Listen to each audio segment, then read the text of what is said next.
Hi guys, so I'm going to read Captain Canuck number 2. So Richard Comely presents Canada's superhero, Captain Canuck. CISO faces the brain machine. And in this issue, your coupon for a ink and color art poster. And how do movies and TV influence behavior? Introducing 2 of CISO's super agents, Redcoat and Quebec. Richard Comely presents Captain Canuck in The Brain Machine, Part 1. What do the 1990s have in store for Canada and the world? Amazing technological advancements. And Canada has become very important as an essential world power. Yet, as man advances in technology, morality and virtue continue to wane. War and crime escalate. And it says art, story, and editing by Richard Comely. I know how long you planned this raid, Commissioner. It's a good opportunity to see your men in action. It will help us decide which of your 3 top men we'll choose. Now all I have to do is find another replacement. I know it's getting tough, Commissioner, but surely you can see why CISO must have priority. Tough. Police work has become so dangerous. Even with the tremendous wage we offer, it's hard to find good people. Law enforcement agencies everywhere have the same problem. That's why the RCMP formed the Special Forces Squad. General Son, I was part of that committee. Here we go. Transmission is good. Not a science fiction monster, but a Mountie of the future, equipped with audio-visual headgear. First introduced into the SFS in the 1980s. The men are all in position, Commissioner. We are taking all precautions as usual, especially with this gang. All of them are wanted criminals. General, you seem as cool as a cucumber, as usual. And it says, some old cliches never die. RC. With all the new equipment they have now, there's little to worry about. Bulletproof clothes have come a long way since the introduction of Kevlar in 1975. The Special Forces Squad have on suits, which provide total protection, except for the arms. Freeze! You're all under arrest! And see the footnotes at the conclusion of Part 1. The SL immobilizing gas works in about 30 seconds. It was improved last year, so that now it's effective enough to render a small army unconscious for at least 2 hours. There are 2 officers with the audio-video headgear who enter behind the main party to observe and act as backup. The squad can handle any problem, as you can see. Believe Corporal Randon is one of our 3 candidates as the new CISO agent. He's the one tackling the gunman. Hold it! You're completely surrounded! This bunch are a part of that gang who took over a small town in northern Saskatchewan. Unknown to the outside world, they controlled the town for a year before their little dictatorship was discovered by RCMP officers from a nearby city. They were using the town as their headquarters, and at the same time... I think we've seen enough. Bleeding the townspeople to the last nickel. Yes, I think so. We'll inform you of our choice in 24 hours. Your squad handled this assignment well. Not one casualty. Hopefully, With some pressure on the ones you got today, you'll find the rest of this gang. 24 hours later, a curious Corporal Randon enters. I received your message, and came as soon as I got finished, sir. I'll get right to the point, Randon. CISO has requested that you be transferred to their agency. You have the right to refuse. Yes, I know. But I will accept, sir.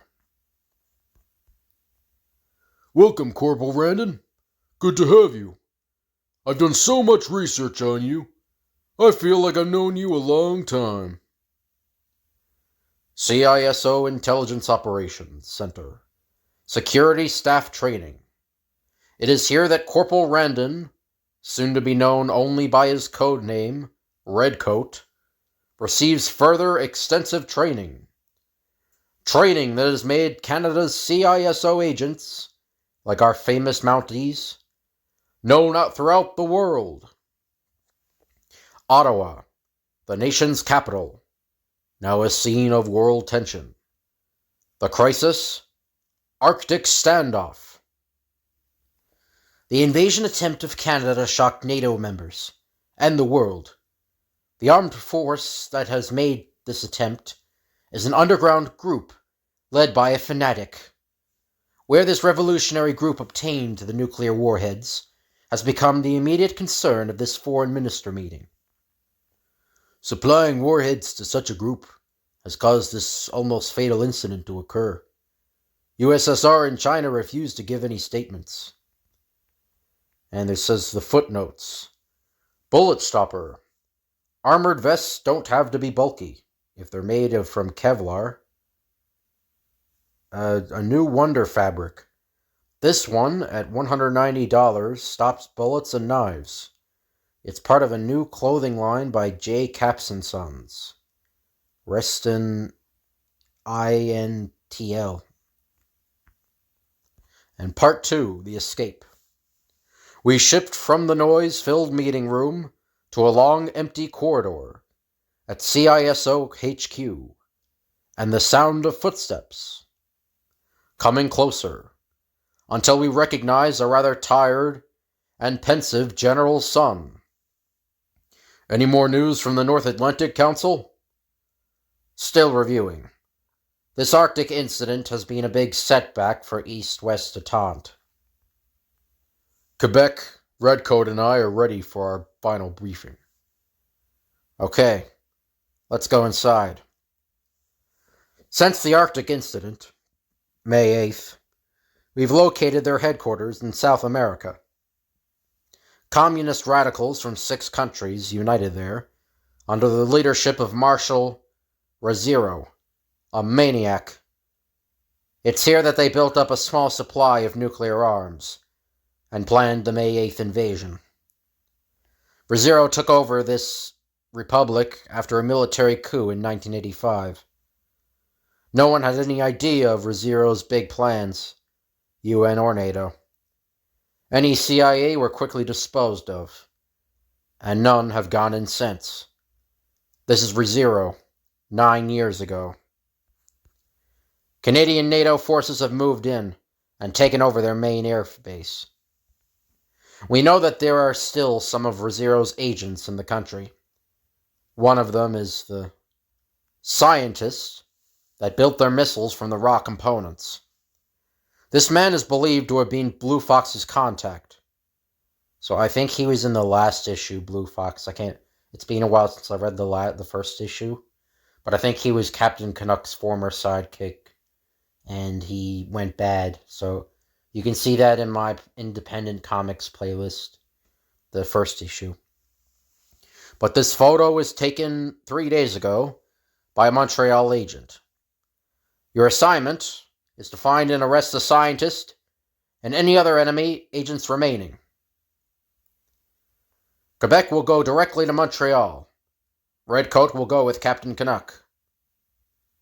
You will both take orders directly from him. General, I'll have Quebec show you the new headgear and firearms they will be using. Quebec? Oui, Captain. Ce casque a plusieurs parts, built in the transmitter, receiver, and hearing amplifier.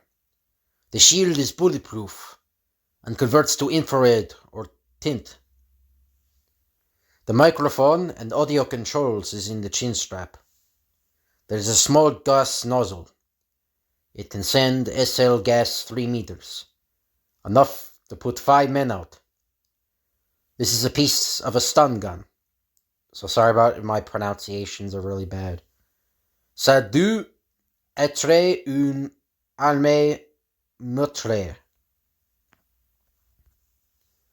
What do you think, General? Looks good.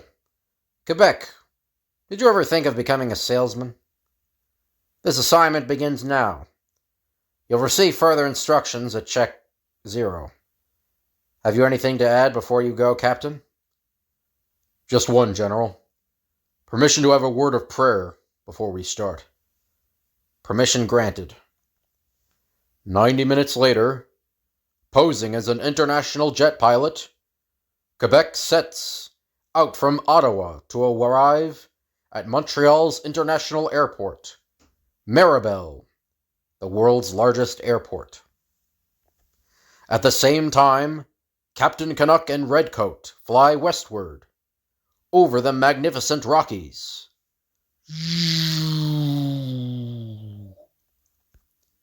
Not far away from the beautiful Rockies, a guard is busy placing plastic on the outer wall of a prison. A maximum security federal prison. Not ordinary plastic. The guard and one prisoner make a daring escape. Use a smoke bomb! Now! The escape seems well planned and successful.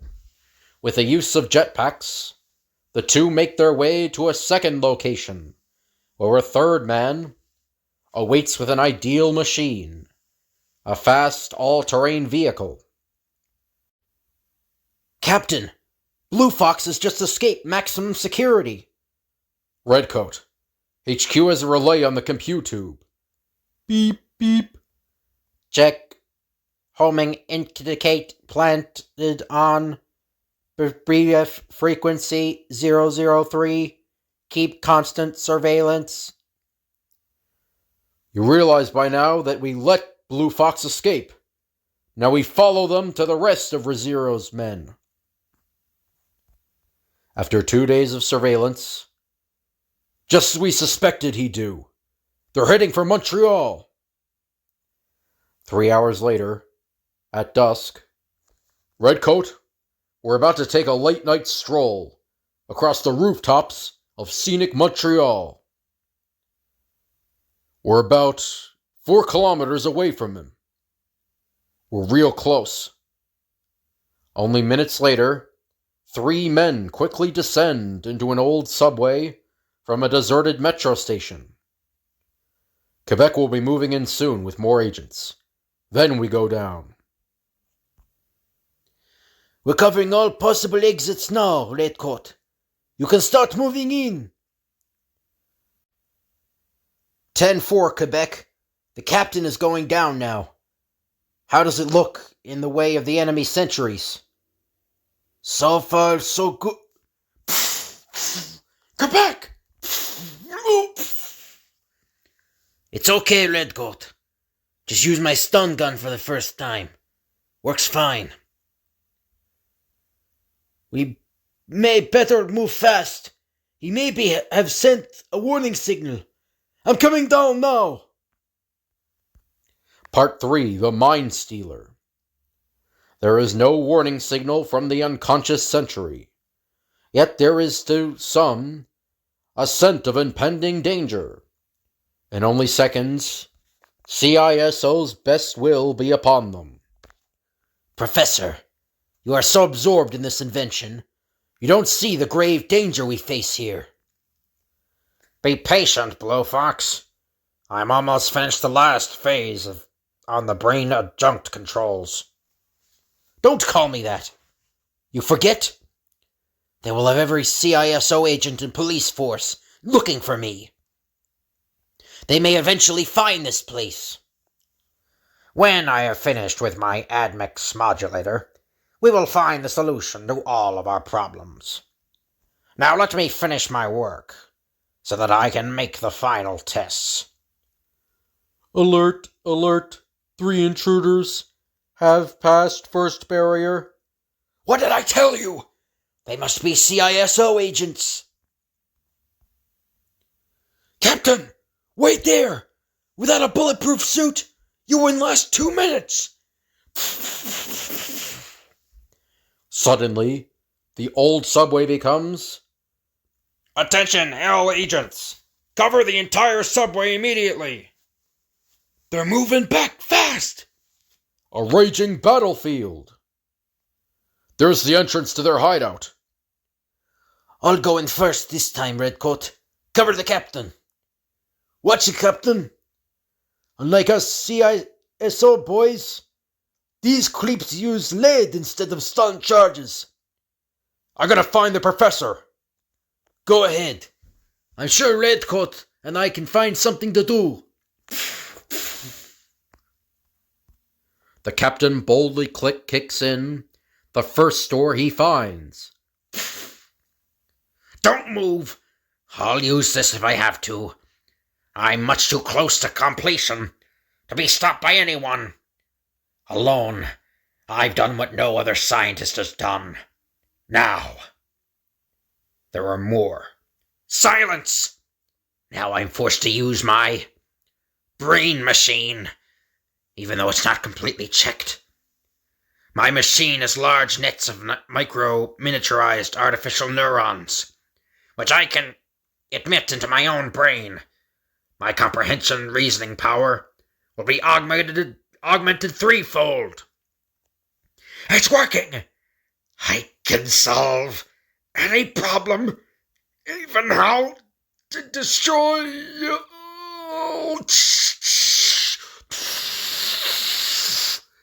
Suddenly, something goes wrong. No, stop! Whether or not it worked, we may never know. Only Professor Walker knows. Come along with me now. And he can't tell us anymore. Can I go play now? So I guess his mind is being reverted to that of a child because of the brain machine. But art, story, and editing, Richard Comley. Coloring, George Freeman. Photolithographic color separations, Jack Berger Limited. Printed in Winnipeg by Canadian Publishers Public Press. And Captain Canuck's costume and name, Ron Leishman. And we thank the National Geographic Society and the City of Montreal. So that's the end of this story. So I hope you guys enjoyed. If you could like, comment, and subscribe, that'd be appreciated. If you have any requests you want me to do, just let me know and I'll tell you the date I can do the request. Thank you all for watching, and I'll see you guys later.